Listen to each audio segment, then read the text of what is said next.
Imagine though, time traveling all the way back to when Bitcoin was just a fraction of the price that it's at right now, and then buying it. That'd have been pretty cool. I realize I've done that trick so many times. Still cool though. Let's begin.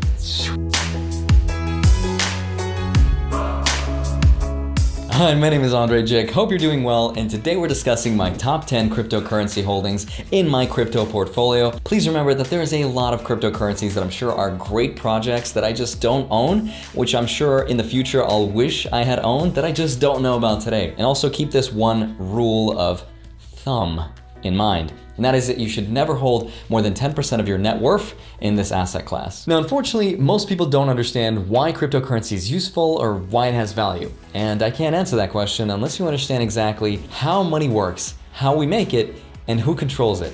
But all I'll say is, whatever you do, don't Google the creature from Jekyll Island. Now, before leaving your thoughts and comments, please understand that some of the coins I have in my crypto portfolio I got for free as a result of chain splits. Now, if you don't know what a chain split is, I will attempt to explain it now with this Bitcoin right here. No, I'm kidding, I'm not gonna do that trick again. But it's basically when you hold a cryptocurrency that goes through what's called a fork. And there are two types of forks. There is a soft fork and a hard fork. This is a hard fork, because it's hard, and this is a soft fork right here. It's almost like a software upgrade because we're changing the molecular structure of the metal itself, and we're upgrading the software and bending the metal. And that's what that looks like. Now that's a soft fork. A hard fork creates two totally different types of blockchains with two totally different types of rule sets, and that's exactly what creates the chain split, which is also kind of like a stock split, except in this case, it creates two unique coins. Their total value is usually the sum of what the original coin was, but not necessarily evenly. So a $10,000 coin can be split, and the split can be worth $5 on one end, and on the other end could still be worth $9,995. This depends largely on which chain has the most proof of work. Now, usually this happens when the cryptocurrency internally has a disagreement on how the network should be upgraded. Kind of like when Vegito separates into Goku and Vegeta because they can never agree on anything. Yeah, Goku! Had to throw in my King Kai in there somewhere. Completely irrelevant. Anyway, when this happens like it did to Ethereum, and you ended up owning Ethereum on the blockchain, the day of the split, you will end up with both Ethereum Classic and Ethereum.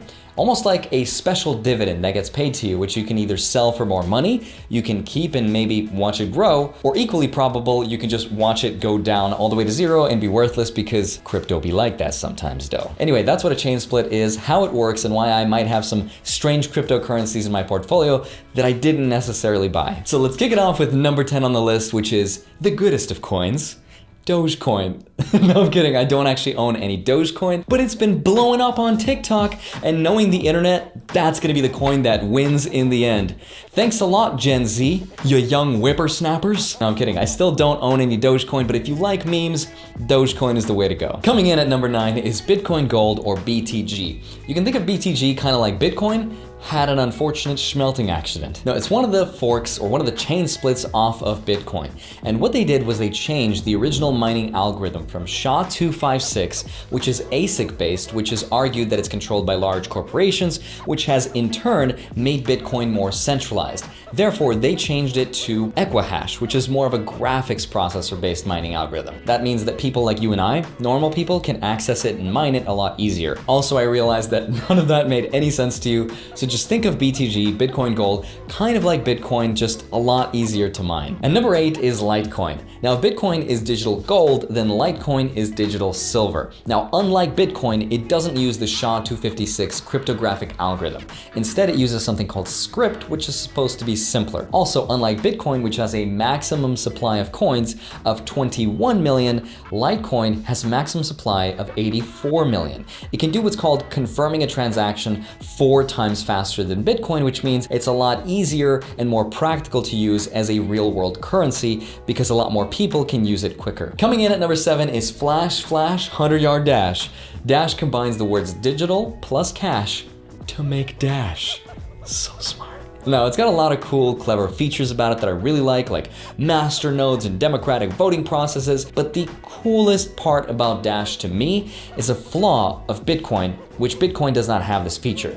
And Dash keeps 10% of its mining profits towards its own network, which means it can basically fund its own upgrades and its own operations and become self-sufficient. That means it's protected from being bought out by external corporate interests. Because the last thing you want when creating a digital world currency is for somebody like JP Morgan, Wells Fargo, Visa, MasterCard to step in and be like, how can I invest? And then they put their dirty claws on it and then they change the whole thing. So the fact that it funds itself is a feature for me worth speculating on. And coming in at number 6 is Ripple. Now, Ripple probably has one of the most convoluted stories in my entire portfolio, so I'm not gonna get into it. But basically, it's used to transfer a ton of money from one bank to another bank instantaneously for basically free, and it's used mostly by the banks. Now, if you know anything about the derivatives market, which I don't, then this would be a huge use of the Ripple network, but that has a lot of caveats, and I'm not gonna get into them today.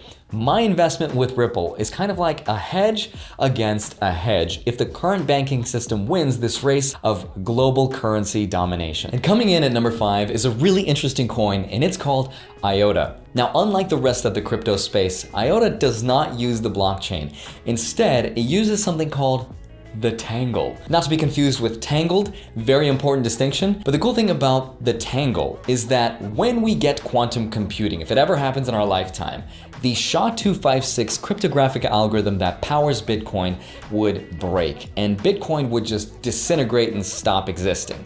In the case of the Tangle in IOTA, we would just still continue functioning just as fine. The downside to this, though, is that right now IOTA is highly centralized by its creators. And because it is so technologically convoluted and advanced with all of the Internet of Things and the machine-to-machine economy, it has a lot of attack vectors. So I would say out of all the cryptocurrencies in my portfolio, I would say this one has the least chance of success. But if it happens, it would be super cool, and because of its out-of-the-box thinking, I still have some money in it. And coming in at number 4 is Bitcoin Satoshi Vision, or BSV. Out of all the chains and forks from Bitcoin, this one is probably my least favorite because the success of this coin is so largely dependent on the identity of Satoshi Nakamoto and who he is, which is being claimed by a particular individual, which I won't mention because it's high school drama that I don't follow, and I've just kept it in my portfolio after the fork because you never know, but I got them for free and I never actually bought any. Number 3 is a very big one, and that is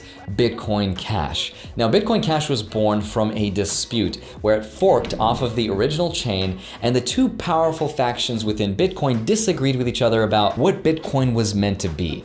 Was Bitcoin meant to be a new paradigm that changed the world by being the new world reserve currency that all of us could use? Or maybe it was meant to be a digital gold, a store of value, and maybe something like a PayPal 3.0. But they each have their own scaling solutions, where the original Bitcoin BTC wants to scale off-chain on a separate layer, and Bitcoin Cash wants to scale on layer by increasing the block size. Also, I realized that probably none of that made any sense, but I really don't know which one is better, and maybe in a few years we will find out. But what I do know is that I own both. And coming in at number 2 is the OG heavy hitter, Bitcoin. I bought some back in 2014 for $600 per coin, and I sold it for a loss 2 years later because I'm stupid, and I will never underestimate the power of the honey badger ever again. But at this point, Bitcoin is sort of like a religion. There is always going to be somebody left to buy Bitcoin. But the truth is, in the next 5 to 10 years from now, Bitcoin will probably be the best performing asset in the world. Better than real estate, better than stocks. And in 5 to 10 years from now, Bitcoin will be worth closer to $100,000 or $0, but probably nothing in between. And at number 1 is, of course, Ethereum. Ethereum is awesome. I've always been a big fan of Ethereum, but I've only started owning some until very recently. I bought some at $200, bought like $25,000 worth, and it's really paid off. But that's not really the point, because I think the smartest developers are working on Ethereum, on things like dApps, or decentralized apps, on DAOs, decentralized autonomous organizations, which are basically companies that have no CEOs or management. They just kind of exist and they do things, kind of like the internet. The order of all these cryptocurrencies was ranked ranked in terms of least to most in terms of dollar amount. So Bitcoin Gold is what I have the least amount of money in, and Ethereum is what I have the most amount of money in. My number two, my Ethereum and Bitcoin are within a couple $100 of each other, so they're very close. The total value of my entire portfolio is $66,454.33, but it fluctuates a couple $1,000 here and there. And I've seen my portfolio go as low as $12,000, and I've seen it go as high as $111,000. So if cryptocurrency has taught me anything, it's taught me exactly how money works, who makes it, who controls it, and it's taught me the emotional strength to handle any ups and downs and volatility in the stock market. So the next time I see my dividend stock portfolio go up and down a couple $1,000s, it doesn't mean anything to me. I'm already scarred for life, and I've built up an immunity. And that's the other most important thing that I've learned about cryptocurrency, the end game, which isn't to hold Bitcoin and then sell it for $1 million like some people have, which is great. The point of Bitcoin is to hold on to it until it becomes the new world standard. And Bitcoin, or something like it, will eventually become that, much like we went from gold to cash, from cash to credit cards to digital, and now digital to cryptocurrency. Even though crypto and digital are very similar, the point of crypto is to give control back to the people rather than giving up that control to the government, the corporation, and the banks. The downside, though, to this entire revolution is that people want to steal this money. In fact, the other day, we had 336 Bitcoins stolen from an exchange. It's not because the blockchain itself was hacked, but instead, it's because the exchange was hacked, or the private keys were stolen, or the wallet was stolen, or negligence of an employee, just like what happened to Michael Turpin, who had $24 million stolen as a result of a SIM swap scam, where a bunch of kids called AT&T pretending to be Michael Turpin. They got his SIM card, plugged it into their phone, and they were able to log in to all his crypto accounts, and they stole that money. Of course, Michael sued AT&T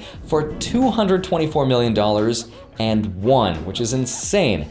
The human in me is like, wow, I'm glad he won. The dividend investor in me is like, bruh, I'm an investor in AT&T and that's gonna hurt my dividends. So to protect yourself from scams and thefts, if you want to start investing, there are two rules that you have to follow. And the first one is, if you have 2FA, two-factor authentication, enabled on your phone, call your phone company and tell them to never send you or ship you a replacement SIM card unless you're there to request it in person. And make sure to record that phone call so you have evidence in case you also get an employee who didn't follow through. The second rule of thumb is not your keys, not your crypto. He who wields the key is the G.